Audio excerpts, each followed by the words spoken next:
여러분 안녕하십니까? 평화방송 특집 대담 코로나19 시대 새로운 시작 진행을 맡은 서울대교구 문화홍보국장 유환민 마르첼리노 신부입니다. 우리는 코로나19라는 긴 터널을 지나고 있습니다. 오늘 우리가 닿은 자리가 그 어둡고 긴 터널의 끝자리이기를 바라는 마음으로 일상의 징검다리를 조심스럽게 내딛는 중입니다. 하지만 아직까지 안심할 수 없습니다.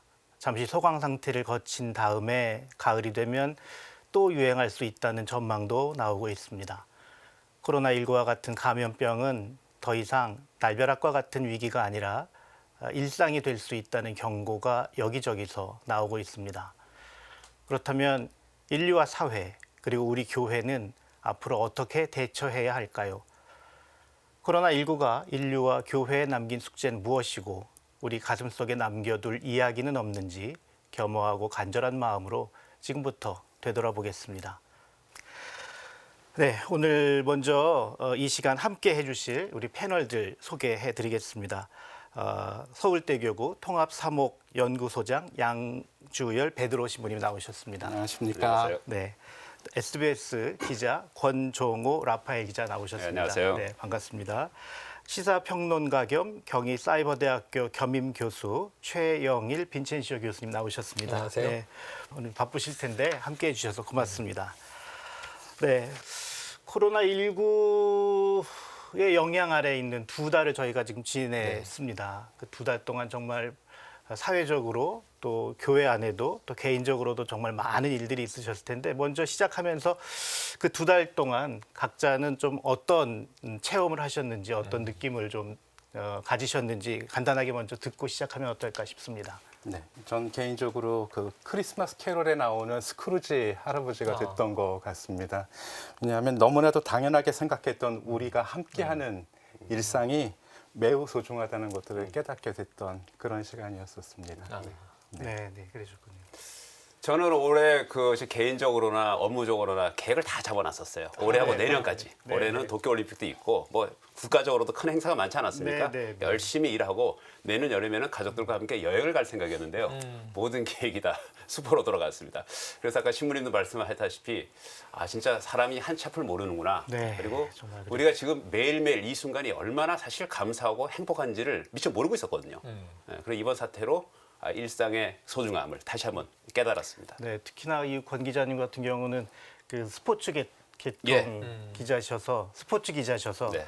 정말 올해 큰 국제적인 스포츠 행사가 많았을 텐데 네. 그게 좀 많이 어그러져서 그렇죠. 네. 저도 2회 프로축구 보는 낙이 좀 있었는데 요즘에 영 재미없습니다. 아직 프로야구도 개막을 안 했고 프로야구도 지금 한 달 이상 연기돼가지고요. 네, 이제 5월 네. 5일로 이제 잠정하기로 네, 했는데 네. 일단은 무관중으로 시작을 합니다. 그렇군요, 그래서 이제 정말. 사태가 어느 정도 진정되는 여하에 따라서 관중을 점차적으로 한꺼번에 다 들여보내는 게 아니고요. 10%, 20% 이렇게 점진적으로 할 계획입니다. 네, 그렇군요. 정말 상상하기 어려운 변화들이 지금 곳곳에서 드러나고 있습니다. 뭐 이 얘기는 좀 더 이따가 더 나눠보기로 하시고 또 우리 최 교수님은 지난 두 달 어떻게 지내셨는지. 네, 저는 주로 이제 방송을 하는데 네, 시사 네. 평론을 하고 있으니까요. 바이러스와 전쟁을 두 달 동안 매일 방송에서 해본 적이 없는 거예요, 제가. 느낌은 뭐냐면 이게 무슨 외계인과의 전쟁이 벌어진 것 같은. 네. 그 의료 전문가가 방송에 나와 있으시고 바이러스나 미생물, 감염 이런 얘기들 이제 하시는데 그거를 사회적으로 이 시청자분들, 대중들에게 좀 알기 쉽게 설명을 해줘야 되는 역할을 하다 보니까 제 스스로가 하는 일에 좀 기시감을 느끼는 거죠. 이게 지금 무슨 이야기를 내가 하고 있는 걸까? 보이지 않는 이 살인자, 보이지 않는 적들과 싸우는데 정말 무기력한 느낌의 두 달을 보냈다고 말씀드려야 될 것 같네요.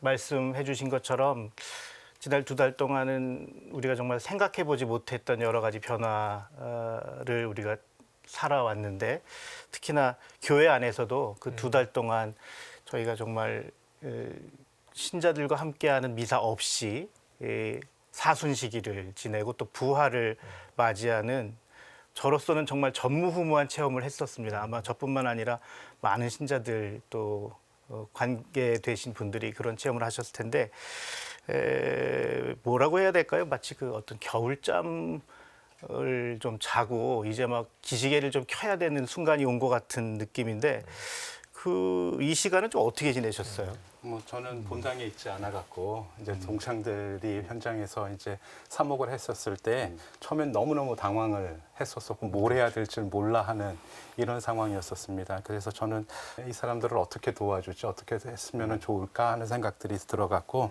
그 매일 매주간 복음 묵상하고 그다음에 강론들, 그다음에 신령성체 하는 이런 자료들을 좀 만들어서 처음엔 좀 나눠줬었습니다.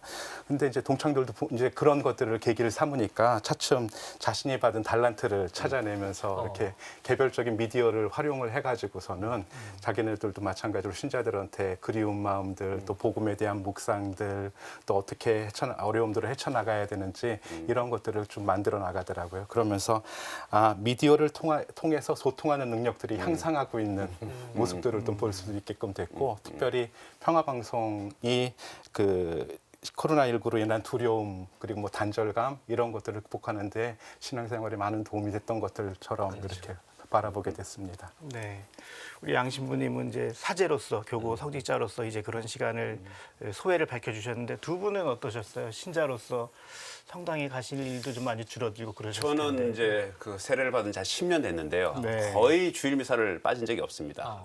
대단하시네요. 예, 토요일 날 뭐 특전 미사를 보던 일요일 날 네, 주일 네. 미사를 보던 했는데 갑자기 이제 미사를 못 보게 되니까요. 처음에는 조금 당황을 했죠. 근데 이제 좀 지나다 보니까 평화방송에서 하는 TV 중계, TV 미사를 네, 네. 예, 제가 이제 참여를 했고요. 다 좋더라고요. 처음에는 조금 어색했는데 영성체를 못하는 거 빼놓고는 아주 좋았고요. 이렇게 느꼈습니다. 그동안은 이제 미사 참여라는 게 외에는 제가 별로 기도를 뭐 열심히 한다든지 다른 활동 크게 한 게 별로 없었거든요. 어찌 보면 약간 수동적인 신앙생활을 했다고 할 수 있는데요.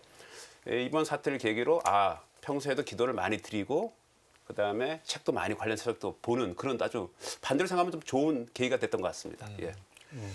저는 지난해 10월에 세례를 받았단 말입니다. 네. 아주 따끈따끈한 지금 좀 한참 뜨거우실 때네요. 새싹 신자입니다. 네, 네, 그래서 네. 매주 미사를 가는 게 너무 좋았는데 그것도 이제 주일 본 미사를 가기에는 시간이 이 주말에도 방송이 있는 거예요. 그래서 제가 일요일 저녁에 청년 미사 너무 이제 분위기 좋고요. 그러다가 주일 새벽에 또 이제 이 새벽 미사를 가면서 새벽 미사는 이런 또 이 차분한 맛이 있구나. 이런 걸 깨달아 나가던 과정에 딱 끊어진 겁니다. 그리고 지금 이제 2달여를 이제 저 미사 참여를 못 하고 있으니까 이 허전하기가 그지없는 상황이죠. 사실은 다른 분들은 이렇게 뭐랄까요, 좀 오랜 관록이 쌓여 있는 상황에서 딱 끊긴 또 느낌이 이상하시겠지만 저는 막 뜨거운 상황인데 이제 멈춰 있는 시간인데 말씀하신 대로 이제 평화방송 시청이 많이 늘었고요. 밤에 집에 들어오면 일단 틀어놓게 되고 그다음에 저는 인터넷을 막 검색을 하면서 지금 이 가톨릭을 독학을 하고 있다 이렇게 봐야 되겠죠. 제가 잘 모르는 용어라든가 또 네. 이제 기도문에서 역사도 또 찾아보고 성인전도 찾아보고 그러면서 이제 이 외로운 시기를 좀 독학의 시간으로 활용하고 있는데 그러면서 저도 대학에서 이제 출강하는 과목이 미디어거든요. 네. 그래서 저는 어쩌면 이 우리가 관계는 유지해야 되는데 물리적으로는 만나지 못하는 이런 상황이 사실은 이건 자기적으로 만들지 않으면 있기 힘든 상황이거든요. 그걸 우리가 겪으면서 관계를 유지하는 방법에 대한 이제 고민을 하게 되더라고요. 그래서 제가 요즘에 뭐 칼럼도 쓰고 한 것이 자 접촉할 수 없으면 접속하라. 네. 이제 이런 이제 그 고민들을 이게 앞으로는 계속 갈 것 같아요. 그래서 저는 일시적으로 뭐 접촉이 안 되는 시기에는 접속으로 우리가 이 마음 거리를 좁힙시다 이런 얘기를 하다가 이거 오래 가거나 항구적일 수도 있다. 이게 뉴 노멀이라고 부르는 건데 이 부분을 조금 깊이 파봐야 되겠다는 고민을 시작하고 있는 중입니다. 저는 개인적으로 부활절 미사만 어떻게든지 좀 그랬죠. 참여하고 싶었습니다. 네. 그래서 결국은 이제 미사를 못했죠. 못하면서 그 평화방송에서 중계하는 생중계했죠. 추기경님이 집전하시는 부활 네, 네, 전야 네. 미사를 보면서 네, 그래도 이 문명의 이기 때문에 네. 우리가 그래도 정말 다행이구나 하는 그런 느낌을 가졌습니다.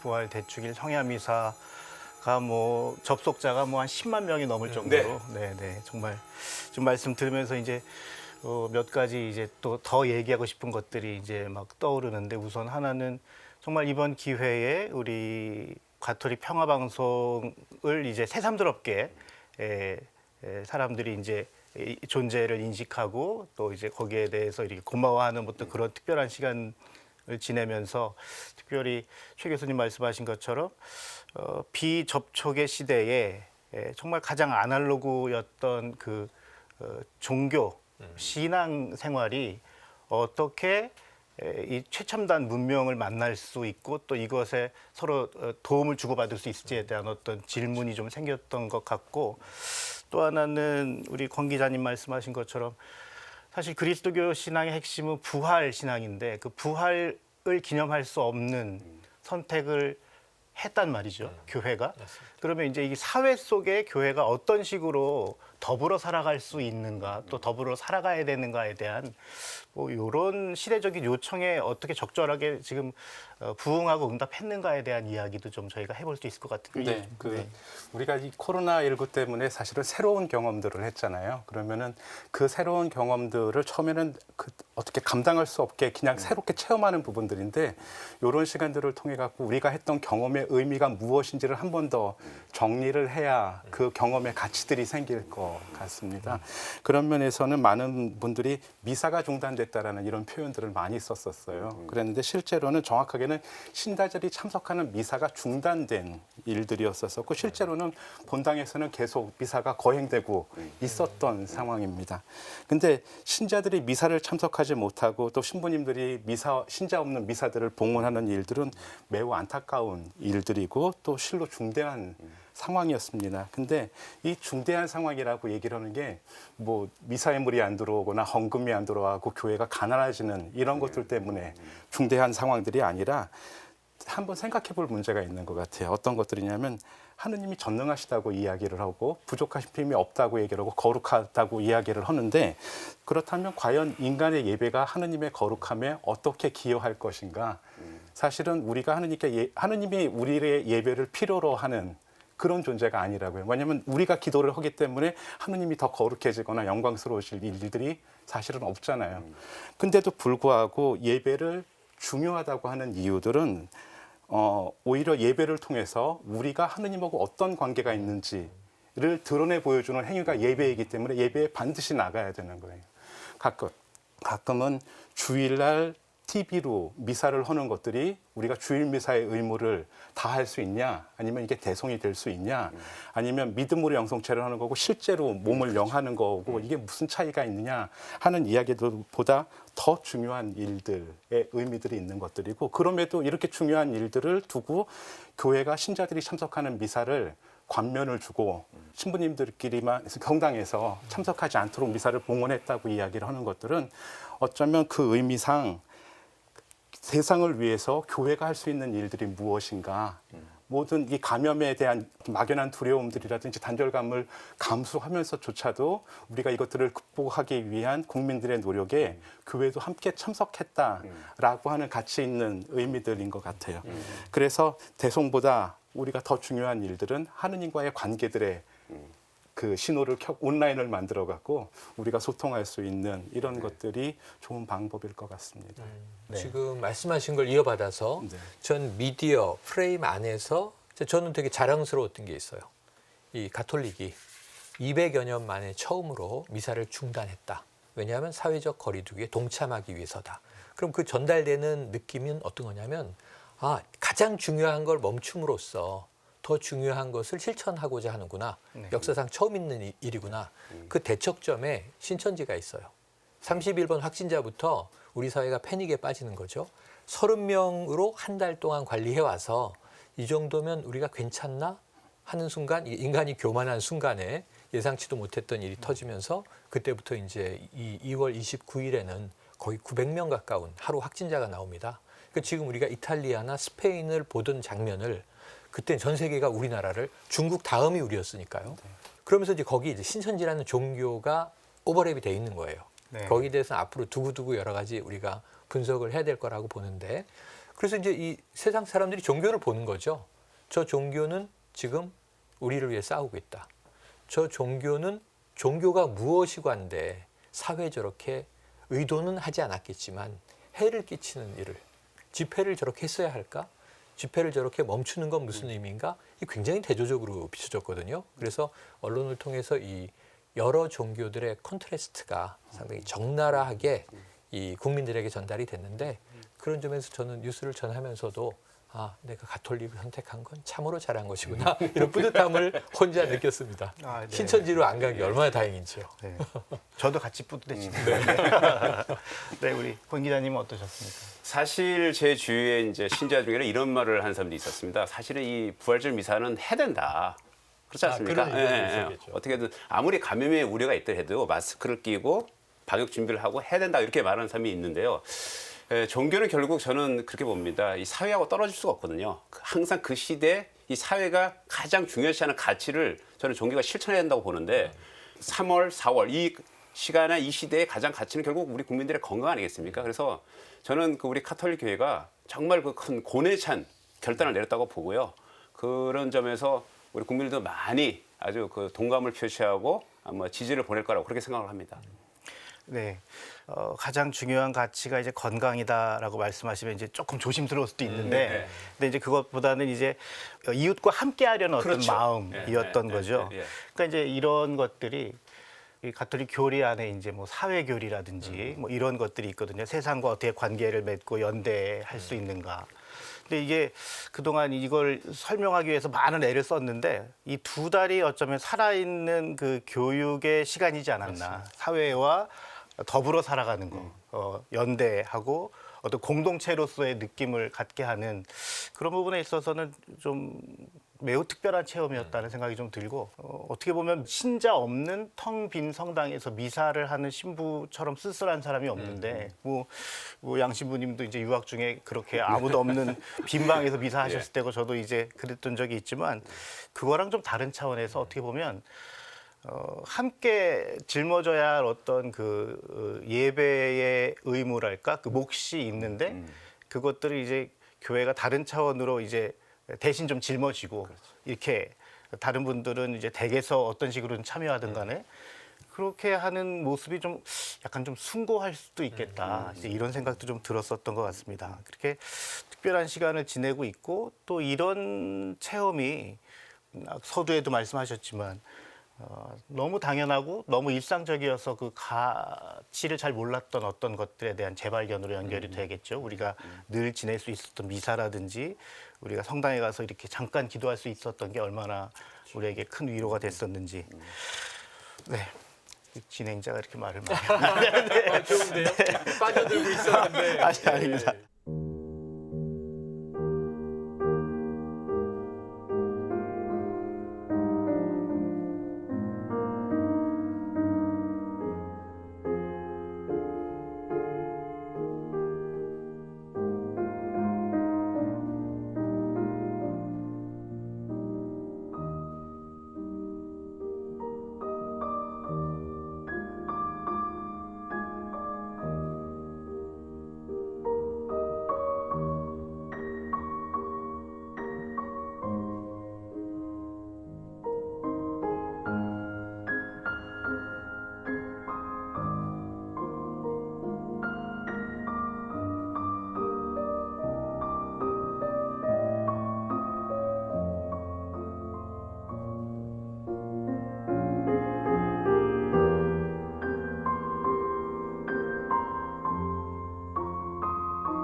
(2월) 중순을 좀 넘어설 쯤이었죠.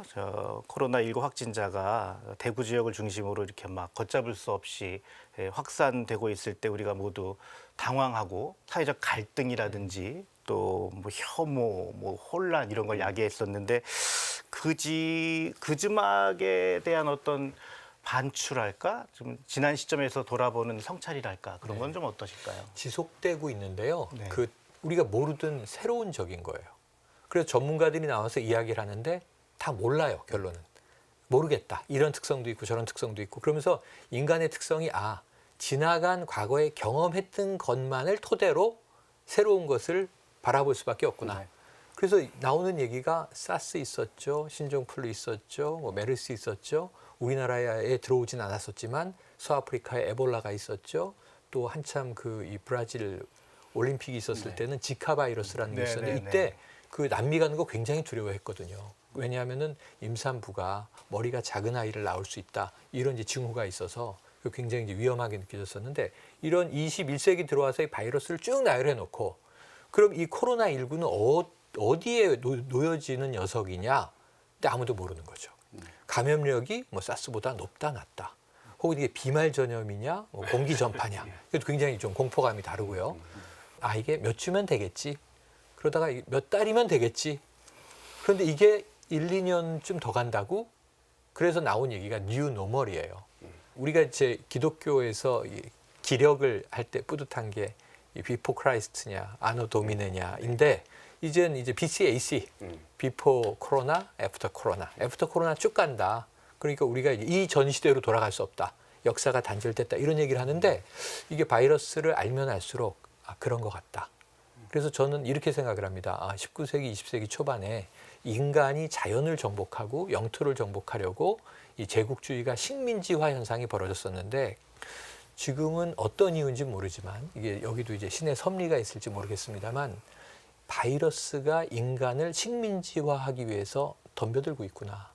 이런 시대에 인간의 생존을 어떻게 보장해야 할 것이며 인간의 가치를 어떻게 좀 회복해야 할 것인가 하는 고민을 해야 되는 게 뉴노멀의 출발점 아닐까 하는 생각을 해봅니다. 네, 최 교수님 말씀을 들으면 점점 제가 그 SF 소설 속으로 막 들어가는 것 같은데. 그쪽을 지금 제가 유도하고 있는 겁니다. 네, 네, 우리 기자님 어떻게 생각하십니까? 그 전문가들의 얘기에 따르면은 이 바이러스가 이제 DNA 바이러스가 있고 RNA 바이러스가 있어요. 과학적으로 보면. 근데 RNA 바이러스는 변이가 워낙 심하기 때문에 이게 쉽게 치료제나 백신이 나오기가 쉽지가 않다고 합니다. 그래서 지금 아까 말씀하신 것처럼 빨라야 네. 1년, 뭐 늦으면 2, 3년이 정도 걸린다고 해요. 그러니까 그다음에 지금 전문가들에 따르면은 습도가 낮아지고 기온이 낮아지는 올 가을 이후 또 한 번 2차 유행이 될 것이다.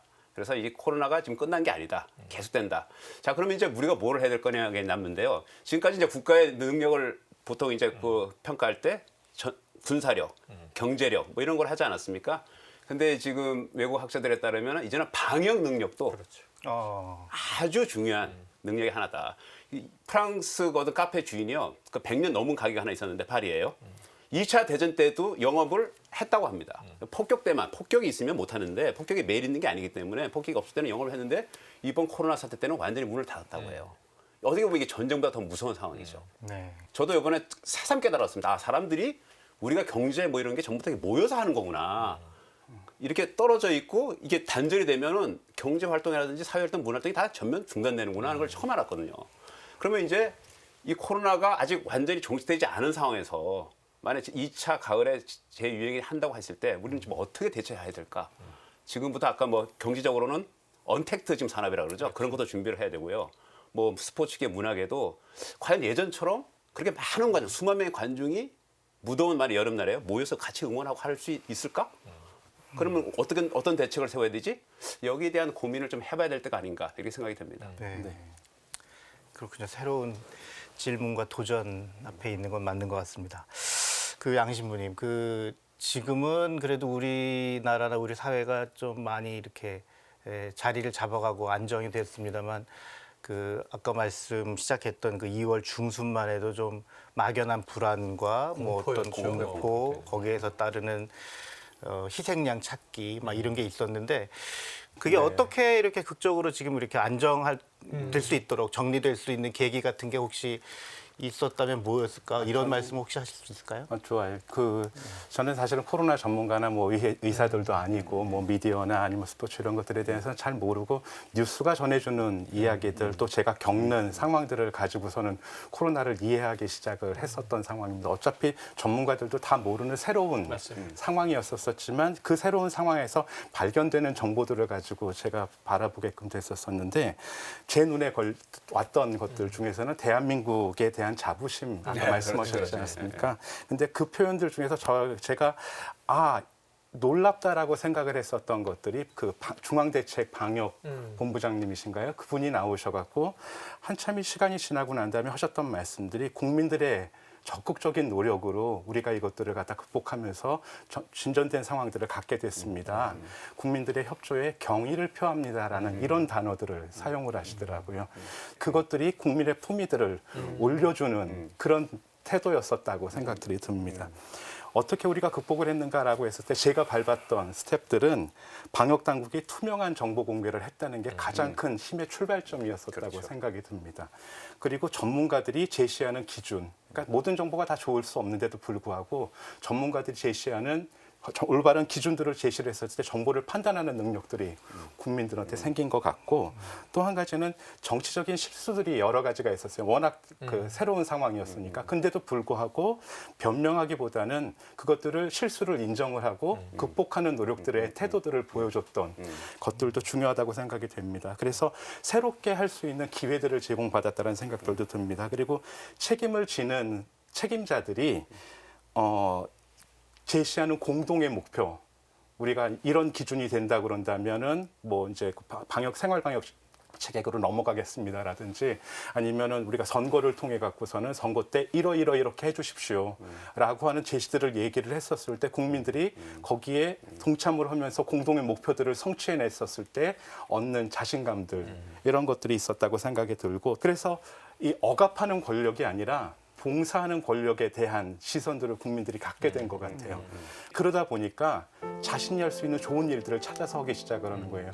현장으로 달려간 의료진들 뿐만이 아니라 마스크가 당장 필요하지는 않은 사람들은 마스크를 내놓을 줄 알게끔 되고 현장에서 필요한 물품들을 제공을 하게끔 되고 또 수녀님들 같은 경우들은 당신이 하실 수 있는 게 간식 만들어 갖고 현장 지원나가는 일들이니까 그렇게 마음을 내면서 좋은 일들을 찾다 보니 그런 것들이 어려움을 겪으면서도 인간적인 품위를 잃지 않은 대한민국을 만나게 된 것 같고 그래서 결국은 주류에 편승하는 방식이 아니라 대한민국의 방식으로 세계 인류가 됐었던 현장들을 목격을 하면서 그래서 어떤 불확실한 미래가 아주 오래될 거라고 이야기를 하지만 그 출발점으로 우리가 체험했었던 좋은 가치들이 불안한 미래들을 향해서 나아갈 수 있는 힘이 되지 않았을까 이런 생각이 듭니다. 저도 뭐 우리나라에서 한 50년 정도 살았는데요. 이번에 새로운 대한민국을 발견했습니다.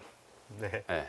왜냐하면 우리가 흔히 미국, 영국이 의료 선진국이라고 알고 있었거든요. 네, 네, 네. 그런데 이번에 뭐 다 아시다시피 우리나라가 뭐 세계로부터 방역 모범국으로 칭찬을 받았고요. 물론 처음에는 왜 중국인을 왜 입국시키 금지 안 하느냐, 뭐 마스크가 왜 제때 그죠 공급이 안 되냐 이런 거 뭐 논란이 많았습니다만은 시간이 지나면서 이제 안정이 됐고요. 그다음에 저 그 회사 앞에 그 당시에 2월 중순으로 기억되는데 그 마스크를 이제 판매를 하기 시작하는데 저는 깜짝 놀랐어요. 줄이 500m가 넘었습니다. 넘었는데 그때가 날씨가 굉장히 쌀쌀했는데요. 새치기 한 건 없었고요. 아주 질서정연하게 마스크를 딱 2장씩 받아갔고요. 근데 우리 아다시피 사재기 같은 게 이제 거의 없었지 않았습니까? 그러면서 이게 대한민국이 우리가 선진국이네? 뭐 이런 정도로 우리 이번 기회를 통해서 아마 한국인이 스스로에 대한 자부심을 굉장히 크게 가졌다고 저는 생각을 합니다. 이제 부활 3주일의 복음이 이제 루카 복음에 나오는 그 엠마오로 가는 두 제자 이야기입니다. 네. 이제 뭐 너무 아름답고 유명한 얘기인데 그 두 제자가 상심하고 좌절하고 시리에 빠져서 길을 갈 때 부활하신 예수님께서 그 길에 동행하시고 그들의 마음을 열어주시고 근데 이제 그 제자들이 예수님을 알아보게 되는 순간은 예수님께서 빵을 떼어 나누어 주실 때, 그러니까 이제 평소처럼 예수님께서 당신을 내어주시는 그 장면이거든요. 저는 사실 그 복음을 묵상하면서 코로나19라는 이 무시무시한 시간을 겪고 있는 우리와 함께 걸어가시는 예수님을 우리는 어디서 만날 수 있을까? 위험한 지역이니까 오히려 빠져나오려고 하는 그 대구로 달려갔던 우리 그 의료진들. 네. 수천 명이 네, 있었죠. 이게 어쩌면 이렇게 당신들을 내던지시는 그분들을 통해서 우리 사회에 함께 걸어가시는 예수님의 모습들이 이렇게 우리에게 드러나는 게 아닌가. 또 다른 저는 우한에 있던 교민들이 우리나라에 들어오던 철수하던 때죠. 네. 전세기로. 그래서 이제 그분들이 귀국을 하면 당분간은 이제 격리를 해야 되는데 이분들을 어디에 모실 거냐에 대한 얘기가 있었을 때 처음에는 이제 우리가 일반적으로 생각할 때 드러나는 그 반응도 있잖아요. 왜 우리야? 뭐 이런 거였는데 이제 어느 순간 거기 계신 우리 국민들께서 주민들께서 환영의 메시지를 네네 이게 전혀 다른 어떻게 보면 그런 것도 나의 삶을 지금 누군가에게 내어주는 어떤 그런 모습이거든요. 그리고 바로 그런 데에서 예수님 우리와 함께 걸어가시는 예수님의 모습들이 이렇게 발현되는 게 아닌가 그런 생각들을 좀 했었습니다.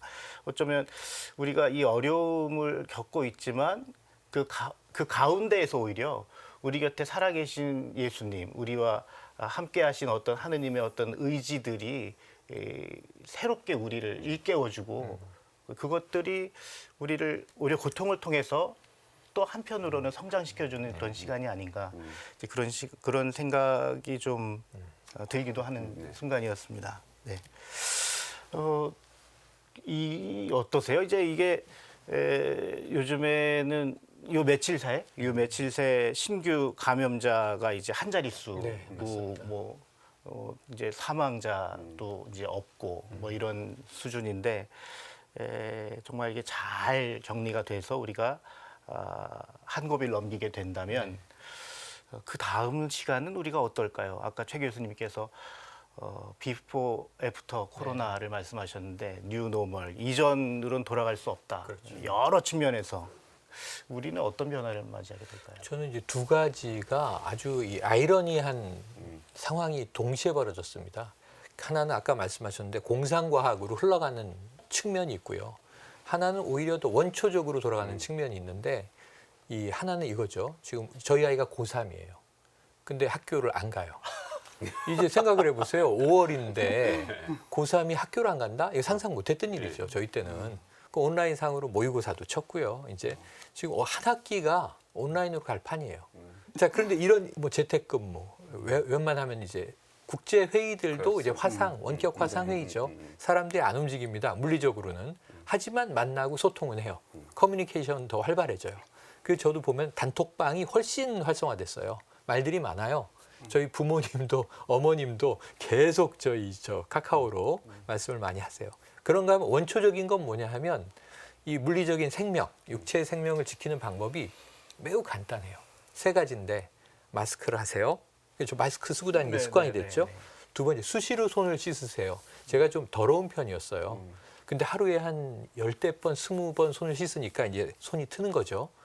야, 최영일이 핸드크림을 쓰기 시작했다. 이거 굉장히 큰 변화예요.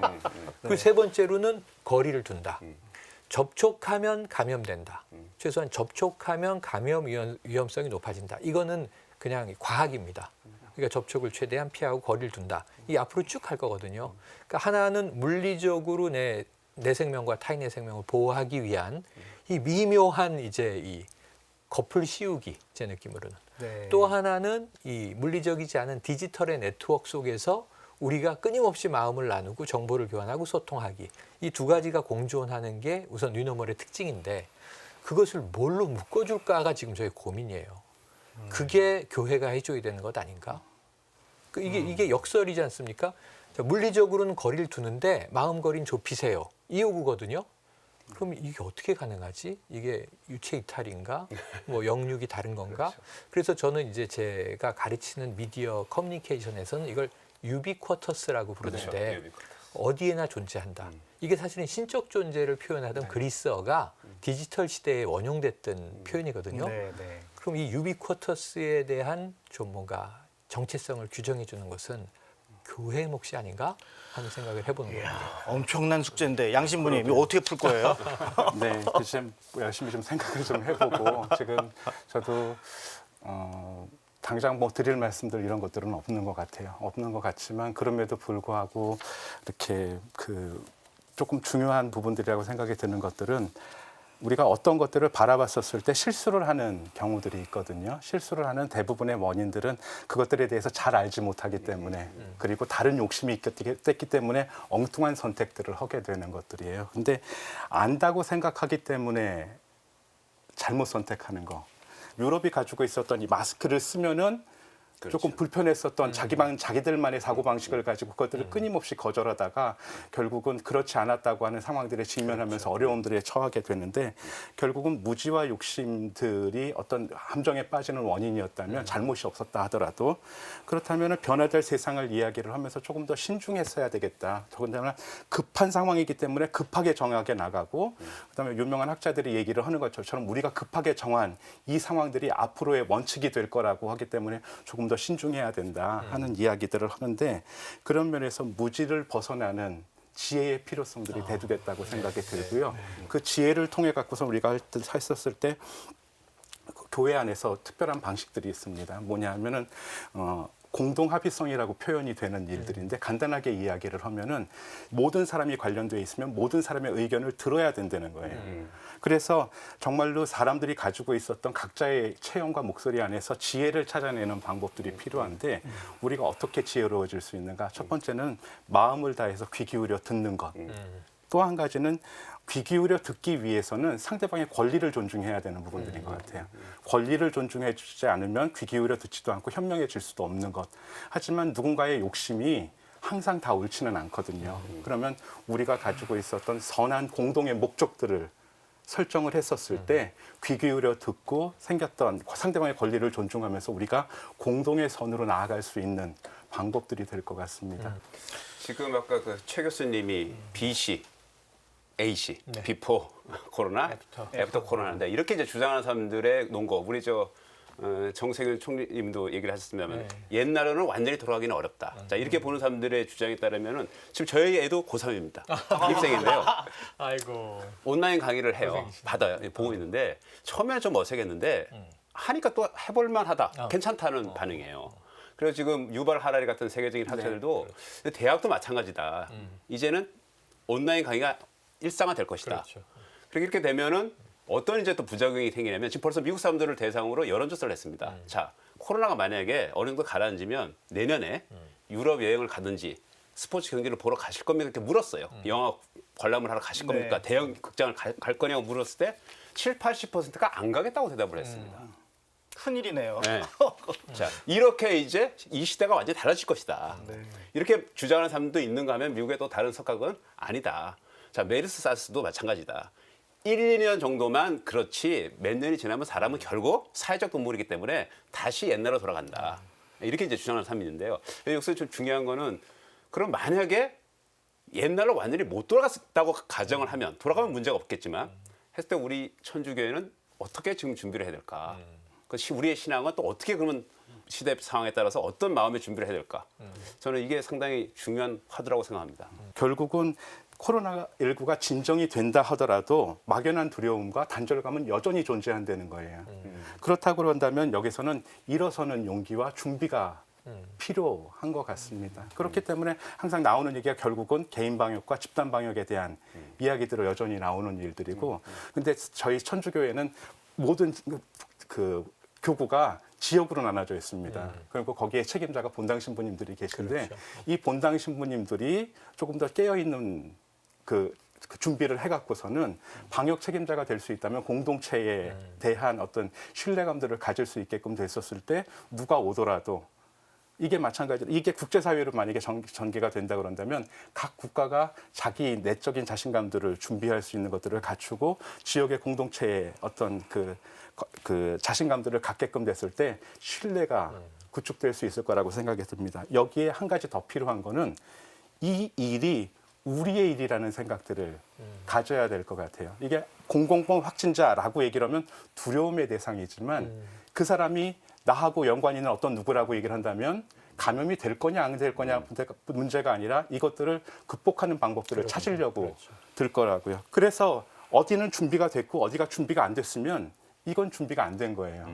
근데 우리도 준비가 되고 그쪽도 준비가 돼야 되는데 그쪽이 준비할 여력이 되지 않는다면 그쪽을 도울 수 있는 힘은 우리라는 힘에서 나오는 일인 것 같은데 프란치스코 교황님이 이거를 연대의 백신이라고 부르셨어요. 연대 백신. 네. 그리고 프란치스코 교황님이 국제법 국제회의를 가시면서 국제법의 기본은 형제여야 된다. 그렇죠. 형제적인 그 관심을 가지고 애덕을 실천할 때 세계가 그렇죠. 서로들 이 어려움들을 극복할 수 있을 거다라고 이렇게 말씀을 드렸습니다. 그래서 그런 면에서 우리가 차관들을 한다면 어떤 극복의 국가가 얘기를 하는 방향과 교회가 나아가야 될 방향에 접점들이 생길 거라고 생각이 듭니다. 지금 우리가 여기서 대답할 수 있는 문제가 아닐 수도 있겠는데 어쨌든 이전과 다른 환경 예컨대 가톨릭 교회가 이번에 그 매체를 통한 선교에 대해서 이제 전에 없는 체험을 하고 있고 이게 아마 코로나가 극복돼서 미사가 재개되더라도 이 매체를 통한 어떤 서비스랄까 이런 것에 대한 신자들의 어떤 열망이 확인된 이상 이게 당장 또 그칠 일은 아닌 것 같은데 이건 앞으로 어떻게 해야 될까요? 우리가 아까 얘기했었던 신앙이라고 얘기를 했었을 때에는 궁극적인 것들은 내가 하느님과 어떤 관계에 있는지 뭐 다른 얘기로 하면은 우리가 사순시기 부활시기를 지냈으니까 예수 그리스도의 죽음과 부활이 나하고 무슨 상관이 있는지를 고백할 수 있게끔 되는 이게 제일 중요한 일이잖아요. 그래서 이걸 신앙 고백이라고 얘기를 한다면 신앙 고백이 이루어지도록 교리에 대한 부분들도 필요합니다. 그래서 우리가 하느님에 대해서 어떤 지식을 가지고 있는지 이것도 신앙생활의 아주 중요한 부분들이고 그러면 그것들을 통해서 우리가 어떻게 살아가야 되는지 에 대한 삶의 방식들도 굉장히 중요한 요소들이고 하느님과 내가 어떤 관계, 특별한 관계에 들어가기 위해서 하는 우리가 대화라고 부르는 일들이 기도하는 일이지 않습니까? 그렇죠. 그러니 신앙 고백과 또 우리의 그 교리 교육, 그다음에 또 한 가지는 사회적인 실천, 그리고 하느님과의 영적인 관계들 이런 관계들이 항상 반드시 성당에 와서만 해야 되는가라고 하는 부분들이 아닐 수도 있다는 거예요. 그렇다고 한다면 예배를 드리는 일들에 대한 현장감들은 존중을 하되 그 이외에 어떤 교육이라든지 아니면 사회적 삶이라든지 이 실천에 대한 부분들, 기도에 대한 부분들은 얼마든지 이 미디어를 통해서 도움을 받을 수 있으리라고 생각이 됩니다. 그러면 이게 병행을 할 수 있는 어떤 여지들이 될 거라고 생각이 듭니다. 특별히 두 분은 그쪽으로 아주 전문가시니까 이번에 이런 어떤 가능성들을 보셨을 텐데 앞으로도 교회가 이런 측면에서는 미디어를 더 잘 활용하면 좋겠다. 뭐 네네. 이런 측면이 있으시면 한 말씀. 지금 이 특별 대담이 바로 그 증거죠. 왜냐하면은 재난이 오지 않았을 때는 대담을 안 했어요. 그냥 의례적인 거 하고 저는 이제 이 미디어를 이제 하고 있으니까 이 평화 방송은 뭘 하나 이렇게 보면 밤에 재밌더라고요. 외화도 해주고 네. 신부님이 탐정이 돼서 막 추리물도 나오고 생각보다는 이제 프로그램이 다채롭네 하고 이제 이런 저런 걸 봤는데 특집 대담이 생기는 거는 특별한 일이 있기 때문이잖아요. 네. 근데 이 경험이 저는 뭐 몇 달 정도지만 그 안에는 우리 이 교인들의 개별적인 경험들을 다 하나의 데이터로 축적한다고 보면 네. 엄청난 일이 있었을 거예요. 아까 제가 말씀드린 대로 병원 현장에서 제가 겪은 코로나의 시절, 또 방송국에서 겪은 코로나의 시절, 길에서 겪은 코로나의 시절, 제 단골 식당이 겪고 있는 코로나의 고통, 또 고3 아이는 고3 아이대로, 또 지금 취업해야 되는 저희 딸은 대학원을 졸업했는데 아빠 어디서도 사람을 뽑지 않아. 뽑지 않죠. 면접 자체를 안 보는데. 그러니까 이런 이제 각 세대별 경험들을 이 미디어에서 공유시켜주는 게 중요한 것 같아요. 네. 그리고 그것을 다 뭉쳤을 때 아까 이제 유신부님 말씀하신 것처럼 그 안에서 우리가 하나의 공통점으로 뽑아낼 게 무엇인가? 그럼 우리가 신과의 관계를 깨달으셨습니까? 체험하셨습니까? 느끼셨습니까? 그렇다면 그것을 이 느낀 분이 느끼지 못한 분에게 어떻게 전달해 주시겠습니까? 저는 제일 그 신앙에서 또 우리 인생에서 중요한 건 스토리라고 생각하거든요. 이야기를 통해서 우리는 공유하잖아요. 그러니까 나의 이야기를 들려주는 게 미디어의 존재의 역할인 것 같아요. 그 수많은 이야기들이 지금 이 고통의 순간 동안에 만들어졌는데 그게 묻혀버리면 너무나 안타까운 일이고 그것은 회자되어야 한다. 미디어는 공유하는 하나의 플랫폼이다. 이런 생각을 해봅니다. 네, 좋은 말씀이십니다. 예, 저는 그 방송에서 이제 일을 하기 때문에요. 이제 그 각 방송사 종교 방송 뭐 편성표도 보고 그래서 이제 이 가톨릭 평화 방송이 어떤 방송인지 잘 알았습니다만은 제 주위에 이제 그 우리 신자들한테 물어보니까요. 이번 사태를 계기로 이 코로나 사태를 계기로 평화 방송에서 이렇게 재미있고 다양한 프로그램이 있는 거 처음 알았다고 말하는 사람들이 많습니다. 그러니까 가톨릭 신자 중에서도 사실 평화방송을 안 보는 사람도 꽤 있어요. 평소에 안 보는 사람도 있는데 이번에 우리 중계를 많이 하지 않았습니까? 미사를 많이 이제 중계를 하다 보면서 이제 관심도 갖고 특히 이번에 이제 주말에 솔직히 뭐 영화관도 지금 못 가죠. 어디 갈 수 없는 데가 많기 때문에요. 집에서 TV를 보다가 이제 카톨릭 방송을 많이 봤다 그래요. 보면서 이제 좋은 프로그램도 많고 정말 그 미사를 못하는 아쉬움을 충분히 달랠 수 있었다. 그래서 저는 이번 이 코로나 사태가 역으로 생각하면 이 미디어 선교의 지평을 새로운 지평을 열었다고 아주 그런 결정적인 계기가 됐다고 저는 생각이 됩니다. 그래서 앞으로 좀 더 신자들에게 다가갈 수 있는 많은 프로그램을 좀 만들어줬으면 하는 그런 바람이 있습니다. 네, 알겠습니다.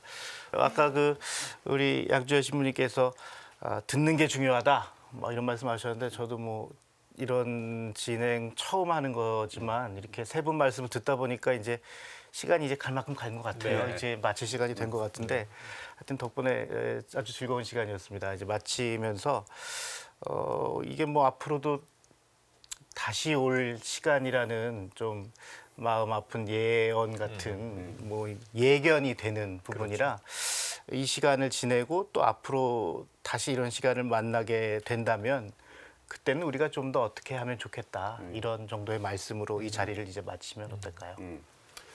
일부에서는 이 코로나19가 이렇게 급속도로 전 세계에 퍼진 거를 세계화의 부작용이 아니냐 이렇게 보는 사람도 있습니다. 그런데 지금 우리가 뭐 이제 와서 이 코로나19가 있다 해서 세계화와 국제 분업 이 체제를 갖다가 뭐 옛날로 돌아갈 수는 없는 상황 아니겠습니까?